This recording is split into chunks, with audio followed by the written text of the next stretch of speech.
বিষ্ণু ইসলাম ওনার ইহুদি প্রতিবেশীর বাসায় যেতেন। এক ইহুদি কিশোর বিষ্ণু ইসলামের খেদমত করতে, ইহুদি ছেলে আমার নবীর খেদমত করতো, তারা ছিল নবীর প্রতিবেশী। তো অনেকদিন হয় ইহুদি ছেলেটা আসে না। বিশ্বনবী খোঁজ দিলেন ঘটনা কি, একটা ইহুদি ছেলে না আমার খেদমতে আসতো, ছেলেটা কই? খোঁজ নিয়ে জানলেন ছেলেটা অসুস্থ। বিষ্ণু ইসলাম ওই ইহুদির বাড়িতে চলে গেলেন ওই ছেলেটাকে দেখা করার জন্য, ভিজিট করার জন্য। সুবহানাল্লাহ পড়বেন না? গেলেন, যে দেখে ইহুদি ছেলেটা মুমূর্ষ, জান জান যায় যায় ভাব, বিছানায় পড়ে আছে, তার বাবা দাঁড়ানো। বিশ্বনবী তার মাথার পাশে বসলেন, মাথায় হাত বুলিয়ে দিলেন, আর ছেলেটাকে বললেন আসলিম, হে ইহুদি ছেলে আসলিম, ইসলাম ধর্ম গ্রহণ করো।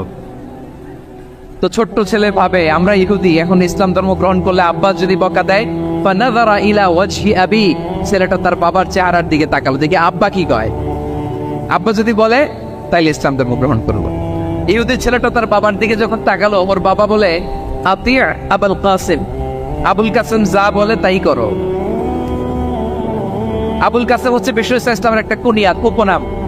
আমার রাসূলের বড় ছেলের নাম ছিল কাসেম। যেমন দেখবেন আমাদের এলাকায় কারো ছেলের বড় ছেলের নাম যদি হয় আব্দুল্লাহ, এরা আব্দুল্লাহর বাপ বলে ডাকে। কারো বড় মেয়ের নাম যদি হয় ফাতেমা, এরা কি ডাকে? ফাতেমার বাপ বলে না? তো বিষ্ণু ইসলামের বড় ছেলের নাম ছিল কাসেম।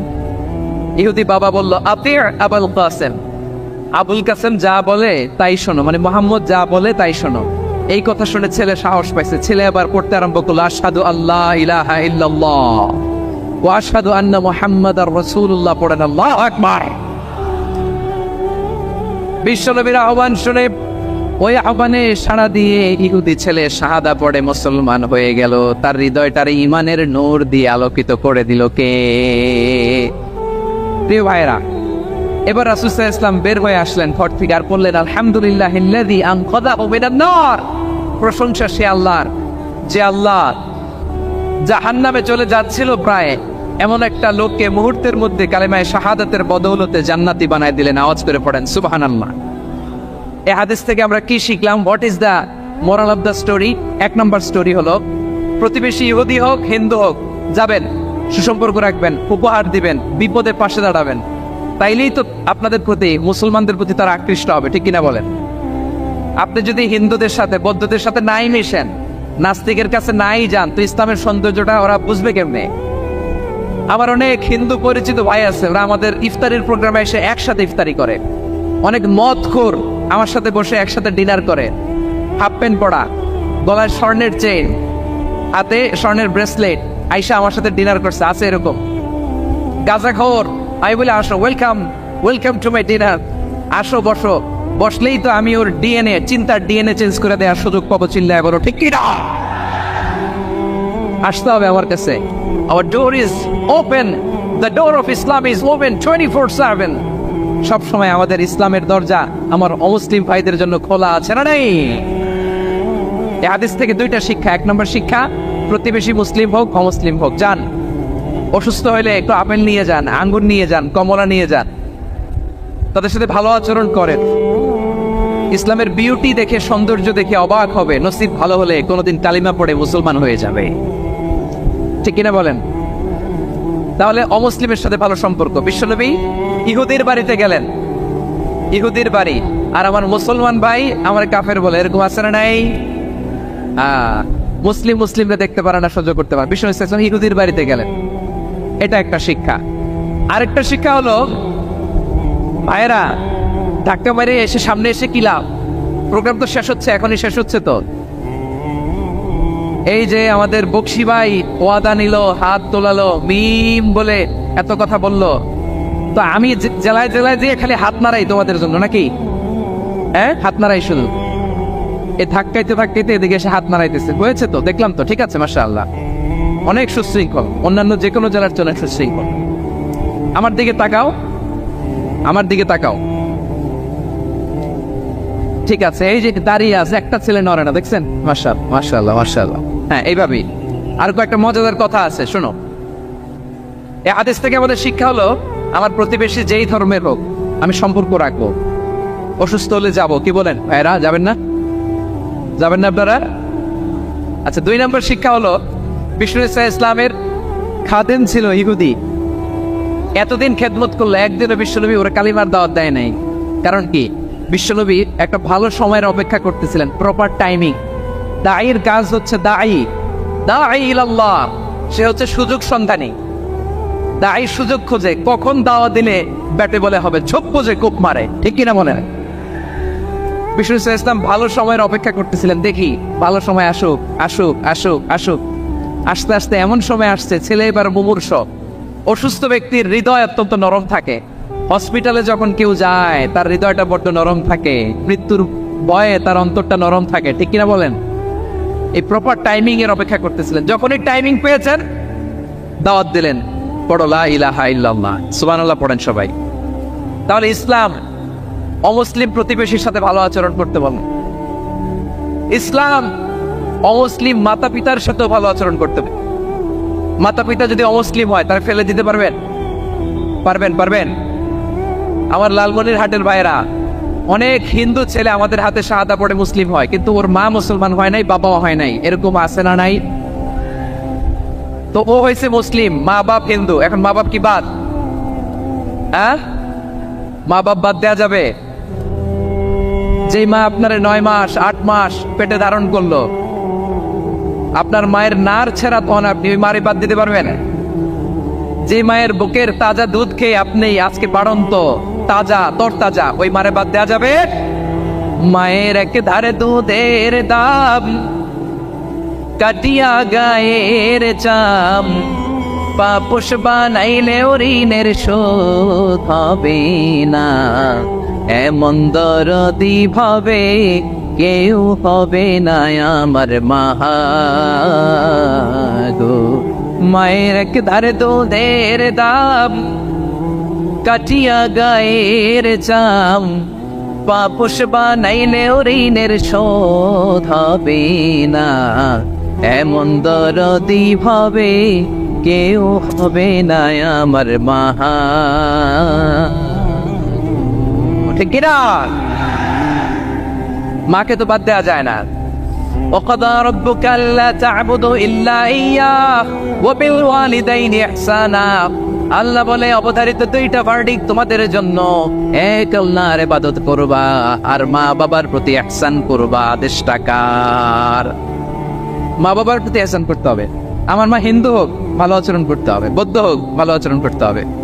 আমার যে সমস্ত হিন্দু ভাইয়েরা মুসলিম হয়েছে, তোমাদের মা বাবা এখনো মুসলমান হয় নাই, তাদের সাথে ভালো আচরণ করতে হবে। আপনাদের খেদমত নিজে করতে হবে অথবা খেদমতের ব্যবস্থা করাই দিতে হবে। মান্থলি যে খরচ লাগে এটা দিতে হবে। আরে তুমি এখন মুসলিম, তোমার মা বাবা হিন্দু, এখনই তো সুযোগ ইসলামের সৌন্দর্য দেখানো। এখন মা বাবা যদি দেখে আরে এটা হিন্দু থাকতে তো বদমাইশ ছিল, বেয়াদব ছিল, কি এমন ধর্ম সে গ্রহণ করলো যেটা গ্রহণের সাথে সাথে সে পাল্টে গেল? কি এমন ধর্ম সে গ্রহণ করেছে যেটা তার জীবনকে আলোকিত করে দিয়েছে? নসিব ভালো হইলে তারাও কালিমা পড়ে মুসলমান হয়ে যাবে। বিশ্ব ইসলামের স্ত্রীর নাম ছিল আয়েশা রাদিয়াল্লাহু তাআলা আনহা, আবু বকর রাদিয়াল্লাহু তাআলা আনহুর মেয়ে।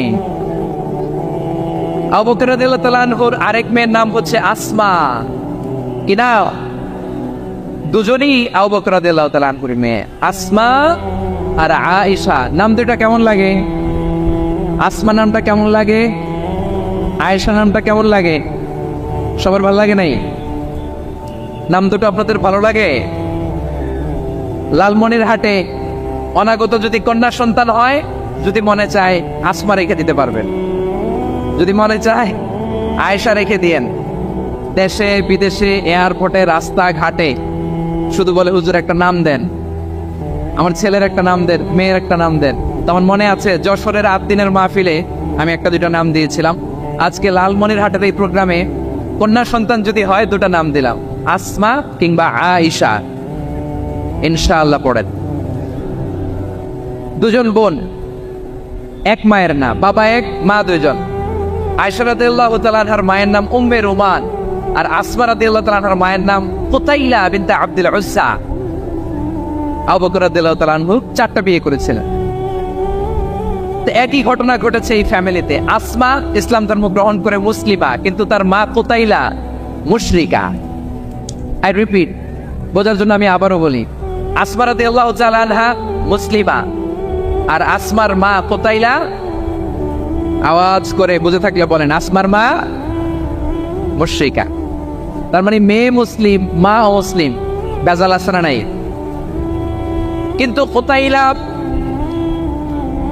আর ধৈর্য ধারণ করতে পারে না। নার ছেড়া ধন, কলিজার টুকরা ধন, কলিজার টুকরা সন্তান আসমারে দেখতে বড্ড মন চায়। সাইয়েদনা আসমা রাদিয়াল্লাহু তাআলা আনহা মক্কা থেকে হিজরত করে মদিনায় চলে গেলেন হুদাইবিয়ার পর। যখন মক্কা মদিনার ট্রাফিক স্বাভাবিক হলো, মক্কার লোক মদিনায় যায়, মদিনার লোক মক্কায় আসে। কোচাইলা কলিজার টুকরা সন্তান আসমারে দেখার জন্য কিছু উপহার নিয়ে বিশাল মরুপথ পাড়ি দিয়ে মক্কা থেকে মদিনায় যায়। সুবহানাল্লাহ বলেন। এখন মা আসছে মেয়ের সাথে দেখা করতে, মেয়ে তো আর দেখা দেয় না। মেয়ে ভাবছে আমার মা তো মুশরিকা, অপবিত্রা, তার সাথে কি দেখা দেয়া যাবে? বিশ্বনবীর দরবারে চলে গেলেন। সুবহানাল্লাহ বলেন। কি সৌভাগ্যবান ছিল তারা, মাসলা জানার দরকার হলেই নবীর দরবারে চলে যেত। ঘরে বউয়ের সাথে ঝগড়া হলে নবীর দরবারে চলে যেত। অনেক সাহাবী বলে আমার পেটে ক্ষুধা লাগলেও আমি নবীর কাছে চলে যেতাম, কারণ নবীর চেহারার দিকে তাকালেই আমার পেটের ক্ষুধা মিটে যেত।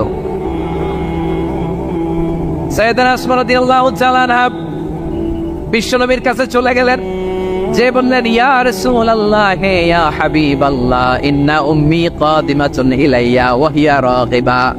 আমার মা মক্কা থেকে অনেক দূর মরুর পথ পাড়ি দিয়ে উপহার সামগ্রী নিয়ে মদিনায় আমার সাথে দেখা করতে এসেছে গো নবী। আমার জানতে বড্ড ইচ্ছে হয় আমি আমার মুশরিকা মাখা করতে পারবো কিনা। আফা আসিলুহা, আগে যেমনি আমি আমার মায়ের সাথে ভালো আচরণ করতাম, যেমনি আমি আমার মায়ের সাথে সদাচরণ করতাম গো নবী, এখন আমি মুসলিমা, মা মুশরিকা, এখনো কি আগের মতো সদাচরণ করতে পারবো নাকি? বিশ্বনবী বললেন নাম সিদিহা, এরে আসমা, অবশ্যই অবশ্যই, আগে ঠিক যেমন তুমি তোমার মায়ের সাথে ভালো আচরণ করতে, এখনো তেমনি আগের মতো ভালো আচরণ করবা। আওয়াজ করে পড়েন সুবহানাল্লাহ। কি ইসলাম আমরা পেয়েছি! কত ব্রড মাইন্ডেড আমাদের ইসলাম, কত ওপেন মাইন্ডেড ইসলাম, কত ওপেন আপ করতে পারে, চিন্তা করতে পারে। বিশ্বনবী বললেন হ্যাঁ অবশ্যই, নাম সুলিহা, আগে যেমনি ভালো আচরণ করছো আসমা, এখন ওইরকমই করো, পারলে আরো বাড়াই করো। সুবহানাল্লাহ বলেন। তাহলে আমার যে হিন্দু ভাইয়েরা, হিন্দু বোনেরা, ইমানের বদৌলতে দৌলতে আপনি ধন্য হয়েছেন, আপনার আম্মা আব্বা এখন মুসলমান হয় নাই, তাদের জন্য দোয়া করেন, তাদের জন্য দোয়া করেন, আল্লাহ যেন তাদেরকেও ইমানের দৌলত দান করে। আমরা সবাই পড়ি আমিন, আরো জোরে পড়েন আমিন। এখন বলেন, ইসলাম কি ন্যারো মাইন্ডেড রিলিজিয়ান না ব্রড মাইন্ডেড? লালমনিরহাটের যুবক ভাইরা আওয়াজ করো, ইসলাম কি ন্যারো মাইন্ডেড না ব্রড মাইন্ডেড? কতটা ব্রড মাইন্ডেড দেখেন। বিশ্বনবী সাল্লাল্লাহু আলাইহি সাল্লাম অমুসলিমরা যদি নবীকে উপহার দিত, ওই উপহারও বিশ্বনবী গ্রহণ করতেন। সুবহানাল্লাহ পড়েন। আপনার অমুসলিম বন্ধু যদি উপহার দেয় সেটাও আপনি নিতে পারবেন, যেটা নেওয়া জায়েজ। কিন্তু আপনার বন্ধু যদি আপনার মদের বোতল দেয়, নিতে পারবেন? হ্যাঁ, মদের বোতল দিলে পারবেন না। আপনার বন্ধু যদি আপনার পর্ক দেয়, পর্ক, শুকরের গোশত মিশ্রিত কোনো খাবার, ওটা নিতে পারবেন না। হালাল যে কোনো জিনিস নিতে পারবেন। বিশ্বনবী সাল্লাল্লাহু আলাইহি ওয়াসাল্লাম অমুসলিমদের দেয়া হাদিয়া গ্রহণ করতেন। কেমন নবী ছিলেন! আমার নবীরে চিনে নেন, আমার নবীর অ্যাটিটিউড জেনে নেন। বিশ্বনবী সাল্লাল্লাহু আলাইহি ওয়াসাল্লাম যখন কোনো জনপদে যেতেন, 3টা অপশন নিয়ে যেতেন। প্রিয় ভাইয়ের আওয়াজ করে বলতে হবে, কোন জনপদে গেলে আমার নবীর অপশন থাকতো কয়টা? আমার মতো 3 আঙ্গুল উঁচু করে দেখান আর বলুন, আমার নবী কোন জনপদে গেলে কয়টা অপশন নিয়ে যেতেন? 1 নম্বর অপশন আসলিম তাসলাম। নতুন এলাকায় গেলে বলতেন আসলিম তাসলাম, ইসলাম ধর্ম গ্রহণ করো, শান্তিতে থাকবা, আমার ভাই হয়ে যাবো, আমরা ভাই ভাই, ইসলাম মানো, আমরা ভাই ভাই। অপশন নাম্বার কত? 1। যদি বলে না ইসলাম মানবো না, ওকে, অপশন নাম্বার 2, মুসলিম হওয়ার দরকার নাই, লা ইকরাহা ফিদ্দিন, ইসলামে কোনো বাড়াবাড়ি নাই। খ্রিস্টান আছো থাকো, বৌদ্ধ আছো থাকো, ইহুদি থাকতে চাও থাকো, কিন্তু আমরা যেহেতু রিজিওনাল সুপার পাওয়ার, আমাদের আন্ডারে থাকো, ট্যাক্স দিয়া থাকো, এটার বলে জিজিয়া। আলেম যারা আছেন বুঝবেন, এটার আরবিতে কি বলে? জিজিয়া। You pay us the tax, we will give you the security. তোমরা ট্যাক্স দিবা, আমরা সিকিউরিটি দিব, আমাদের আওতায় থাকবা, কেউ তোমাদেরকে আক্রমণ করতে পারবে না, আমরা নিরাপত্তা দিব। সুবহানাল্লাহ বলেন। এটা অপশন নাম্বার কত? আচ্ছা, বুঝে থাকলে বলেন 1 নাম্বার অপশন কি ছিল? ইসলাম। ইসলাম মানব শান্তিতে থাকবা, ভাই ভাই, আমরা ভাই ভাই। অপশন নাম্বার 2, ট্যাক্স দাও, আমরা নিরাপত্তা দিব, মুসলিম হওয়া লাগবে না। এখন 1 নাম্বারও মানে না, 2 নাম্বারও মানে না, মুসলিম হবো না, ভালো খ্রিস্টান থাকো, ট্যাক্স দাও, আমরা সিকিউরিটি দিব না, এটাও মানে না। বিষ্ণু বলেন তাহলে তলোয়ার আমাদের আর তোমাদের মাঝে ফয়সালা করবে, মুসলিমও হওয়া না, ট্যাক্স দিবা, নিরাপত্তা দিব, আমরা সুপার পাওয়ার, আমাদের আন্ডারে থাকবে, এটাও না। তাহলে তোমাদেরকে তো আমরা বিশ্বাস করতে পারি না, কখন না কখন বিশ্বাসঘাতকতা করো, কার সাথে মিলে হাত মিলাও, তলোয়ার আমাদের মাঝে ফয়সালা করবে। তখন তিনি জেহাদের সশস্ত্র সংগ্রামের ঘোষণা দিতেন। সুবহানাল্লাহ পড়েন। দেখেন, পশ্চিমারা জেহাদকে এইভাবে চিত্রায়িত করে না। ওরা জেহাদ বলতে বোঝায় তলোয়ার, হাত কাটো, গলা কাটো না। জেহাদ সশস্ত্র সংগ্রাম 3 নম্বরে। অধিকাংশ ক্ষেত্রেই বিশ্বনবীর সুন্দর আচরণ দেখে, আরে আমার নবীর যে নুরানি চেহারা, অনেকে তো কেবল সির্ফ চেহারাটা দেখেই কালিমা পড়ে মুসলমান হয়ে গিয়েছে। যারা মুসলিম হয় নাই তারা তাদের ইসলামেই বলবৎ ছিল, ট্যাক্স দিয়ে ইসলামের আন্ডারে ছিল। যারা এটাও মানে নাই ওইটাও মানে নাই, তাদের বিরুদ্ধে জেহাদ। বিষ্ণু ইসলাম 7ম হিজরিতে যখন খায়বার বিজয়ের পরে ইসলাম রিজিওনাল সুপার পাওয়ার হিসেবে আত্মপ্রকাশ করলো, বিশ্বনবী চিঠি লিখলেন অন্যান্য সুপার পাওয়ারের কাছে, রাষ্ট্রীয় চিঠি লেখে এক রাষ্ট্রপ্রধান আরেক রাষ্ট্রপ্রধানের কাছে, ঠিক কিনা বলেন? জানেন না আপনারা? এই যে 24-এর ছাত্র নাগরিক অভ্যুত্থানে, এই অভ্যুত্থান যখন শুরু হয়, আমি তখন সাউথ আফ্রিকাতে, একটা স্ট্যাটাস দিয়েছিলাম, গোটা নয় গোটা দেশ সংস্কার করা লাগবে। শুধু বাংলাদেশ নয়, সারা বিশ্বের বাংলা ভাষাভাষী লোকেরা এই আন্দোলনের সাথে সমর্থন তারা করেছে, এটাকে সাপোর্ট করেছে, তারা সমর্থন দিয়েছে। আমাদের ইউনাইটেড আরব আমিরাতের বাংলাদেশি ভাইয়েরা, তারা সেখানে রাস্তায় নেমে এসেছিল, জানেন? ওইখানে ডেমনস্ট্রেশন করা যায় না, সেখানকার সরকার তাদেরকে যাবজ্জীবন দিয়েছিল। তখন আমাদের এই যে প্রধান উপদেষ্টা ডক্টর মোহাম্মদ ইউনূস সরাসরি G2G বলে, এটারে G2G, government to government, G2G, উনি চিঠি লিখলেন যে তাদেরকে, ইউর হাইনেস, এ সম্মানিত আমির, আপনি আমার এই চিঠির কারণে আমার সম্মানে এই 53 জন বাংলাদেশিকে মাফ করে দেন। এই চিঠির বদৌলতে বেকসুর খালাস পেয়ে গিয়েছিল আমাদের ভাইরা। জানেন না এই ঘটনা আপনারা? তাহলে গভর্নমেন্ট টু গভর্নমেন্ট চিঠি দেওয়া হয়। 7ম হিজরিতে বিষ্ণু ইসলাম সব সুপার পাওয়ারের কাছে চিঠি দিলেন, রোমান সম্রাটের কাছে, পারস্য অধিপতির কাছে, মিশরের অধিপতির কাছে, সবার কাছে চিঠি লিখলেন। চিঠির ভাষা ছিল এরকম, মিন মুহাম্মাদিন রাসূলিল্লাহ ইলা মুকাওকিস আযীমিল কিবত, মুহাম্মদ রাসূলুল্লাহর পক্ষ থেকে মিশরের বাদশার কাছে, আসলিম তাসলাম, ইসলাম মানে শান্তিতে থাকবা, সালামুন আলা মান ইত্তাবাআল হুদা, শান্তি তার জন্য যে হেদায়েতের অনুসরণ করে। সুবহানাল্লাহ পড়েন। তো এই চিঠি অনেকে ভালোভাবে রিসিভ করেছে, অনেকে এই চিঠি পাওয়ার পরে নবীর কাছে আবার ইন রিটার্ন উপহার পাঠিয়েছে। কি পাঠিয়েছে? উপহার। মিশরের বাদশাহ মুকাওকিস, তিনি বিশ্বনবীকে বিশাল এক উপহারের ডালি পাঠিয়েছেন। মিশরের বাদশাহ মুকাওকিস ছিলেন ধর্মে খ্রিস্টান। লালমনিরহাটের ভাইয়েরা আওয়াজ করে বলেন, মিশরের বাদশাহ ধর্মে কি ছিল? খ্রিস্টান। কি উপহার দিয়েছিল আমার নবীকে? শুনতে মনে চায়? আওয়াজ নাই লালমনিরহাটের গলায়, শুনতে মনে যায়? 1000 স্বর্ণ মুদ্রা, 1000 স্বর্ণ মুদ্রা। 2টা খ্রিস্টান দাসী, একজনের নাম মারিয়া বিনতে শামউন আল কিবতিয়া, আর একজনের নাম সিরিন বিনতে শামউন আল কিবতিয়া। একজন খ্রিস্টান দাস 20 থান কাপড় জামা বানানোর জন্য, আমরা নবী যেন সেলাই করে জামা বানাতে পারে, এজন্য 20 থান কাপড়, 20 থান ফাইন গার্মেন্ট। সুবহানাল্লাহ পড়বেন না? এরপরে একটা গাধা, যেটার নাম ছিল উফাইর, আর একটা খচ্চর, এটার নাম ছিল দুলদুল। খচ্চর ছিলেন, গাধা আর ঘোড়ার ক্রসিং এ যে প্রাণীটা দুনিয়াতে আসে ওটার খচ্চর বলে। তো এই যে সুপার পাওয়ার খ্রিস্টান বাদশার কাছে নবী চিঠি লিখলেন, ওই খ্রিস্টান বাদশাহ আমার নবীকে উপহার দিল। বিশ্বনবী এই উপহারগুলো সানন্দে গ্রহণ করেছে। সুবহানাল্লাহ পড়বেন না? তাহলে অমুসলিম কেউ যদি আপনাকে উপহার দেয়, হালাল উপহার হলে আপনি গ্রহণ করতে পারবেন। অনুরূপভাবে পারস্যের বাদশাহ, রোম সম্রাট, বিশ্বনবীকে উপহার পাঠিয়েছেন, আমার নবী সবগুলো উপহার গিফট গ্রহণ করেছেন। সুবহানাল্লাহ বলেন। তাহলে প্রিয় লালমনিরহাট, আওয়াজ করে বলুন, ইসলাম কি ন্যারো মাইন্ডেড রিলিজিয়ন না ব্রড মাইন্ডেড? আম্মাজান আয়েশার কাছে মাসালা জানতে চায় মেয়েরা, হে আম্মাজান, অগ্নি উপাসকেরা তাদের ঈদের দিন নওরোজের সময় আমাদেরকে পাখি দেয়, নেওয়া যাবে? উনি বললেন, ওরা জবাই করে দিলে নেওয়া যাবে না, কিন্তু ওরা যদি ফলমূল এরকম খাবার দেয় এগুলো নেওয়া যাবে। তার মানে অমুসলিমদের দেয়া উপহার এটা গ্রহণ করা যায়। সুবহানাল্লাহ বলেন। শুধু তাই নয়, বিশ্ব ইসলাম অমুসলিমদের সাথে আর্থিক লেনদেনও করেছেন, ফিনান্সিয়াল ডিলিং করেছেন। অমুসলিমদের সাথে প্রয়োজনে আপনি ফিনান্সিয়াল ডিলিং করতে পারবেন। আমরা প্রায় দেখি বাজারের মিষ্টির দোকানগুলো আমার হিন্দু ভাইদের।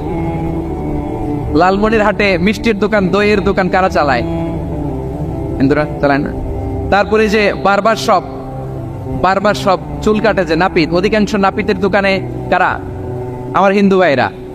তারপরে চুল কাটতে পারবেন কিনা বলেন? পারবেন। তার দোকান থেকে দই মিষ্টি কিনতে পারবেন কিনা? হ্যাঁ, আমার মুসলিম ভাইয়ের দোকান থাকলে ওইটার আমি বেশি প্রায়োরিটি দিব, ঠিক কিনা? কিন্তু যদি তাদের সার্ভিস নিতে চান, প্রোডাক্ট নিতে চান, পারবেন। তার দলিল সহিহ বুখারী, আম্মাজান আয়েশা রাদিয়াল্লাহু